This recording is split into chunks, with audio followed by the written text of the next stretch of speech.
Gaza के लोगों के लिए जमीन सिकुड़ती जा रही है। दरअसल युद्ध विराम के खत्म होने के बाद इजरायल ने गाजा पर न केवल हमले तेज कर दिए हैं बल्कि अब वो पूरे गाजा को निशाना बना रहा है। इजरायल का कहना है कि जहां भी उसे हमास के ठिकाने मिलेंगे वहां वो हमला करेगा। उत्तरी गाजा में इजरायल की सेना ने अपना मिशन लगभग पूरा कर लिया है, ऐसा एक इजरायली कमांडर के हवाले से रिपोर्ट किया गया है। हालांकि पहले ये भी कहा गया है कि जमीन के ऊपर के हमास के ढांचों को खत्म तो कर दिया गया है, लेकिन भूमिगत ठिकानों और सुरंगों को पूरी तरह से नष्ट किया जाना अभी बाकी है। वैसे भी इजरायल की सेना जो है वो अभी उत्तरी गाजा में तो बनी ही रहेगी, उसका कब्जा वहां बरकरार रहेगा, लेकिन अब साथ ही साथ उसकी ज़मीनी सेना ने दक्षिणी गाजा का भी रुख किया है।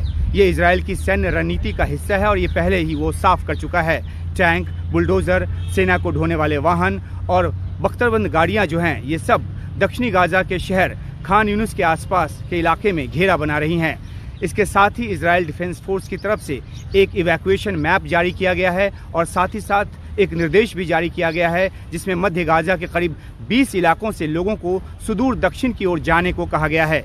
गाजावासियों के लिए जगह कैसे सिकुड़ती जा रही है इसको थोड़ा समझने की कोशिश करते हैं। गाजा पट्टी का पूरा क्षेत्रफल जो है वो 360 वर्ग किलोमीटर है और आबादी 23 लाख है। उत्तरी गाजा में जमीनी अभियान से पहले यहाँ की 11 लाख आबादी को इजरायल ने दक्षिणी गाजा जाने को कहा और इसमें से अधिकतर चले भी गए। मध्य गाजा और दक्षिणी गाजा के 230 वर्ग किलोमीटर के इलाके में 20 लाख लोगों की सघनता हो गई, यानी कि जो उत्तरी गाजा से आए सबका कंसंट्रेशन मध्य और दक्षिणी गाजा में हो गया।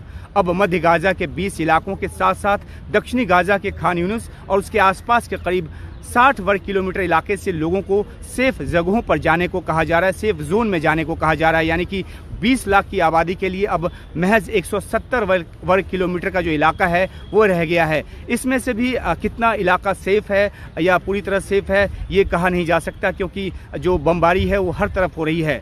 अल मवासी के इलाके को इजरायल की सेना की तरफ से सेफ जोन कहा गया, लेकिन ये इलाका महज 14 वर्ग किलोमीटर लंबा है, 14 वर्ग किलोमीटर की क्षेत्रफल का है और इसमें 20 लाख लोगों का रहना जो है नामुमकिन है। जितने भी लोग यहाँ आ सकते हैं उनके लिए भी कोई मूलभूत ढांचा यहाँ नहीं है, कोई सुविधा नहीं है, न टेंट है, न खाना है, न पानी है, न ही कुछ और। यूएन भी इसके लिए हाथ खड़े कर चुका है।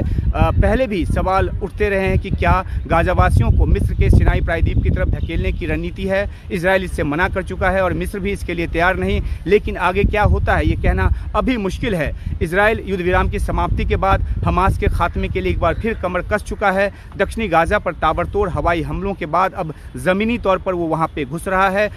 उसने पहले ही कहा है कि हवाई हमलों से जो बड़े ढांचे हैं उसको तोड़ा गया और ज़मीन पर उतरकर अब क्लीन किया जाएगा उस इलाके को। इस बीच अमेरिकी जो सीनेट है वहाँ के सदस्यों ने राष्ट्रपति जो बाइडेन से मांग की है कि वे आम नागरिकों की बड़ी तादाद में हो रही मौत के खिलाफ इजरायल को चेतावनी दें।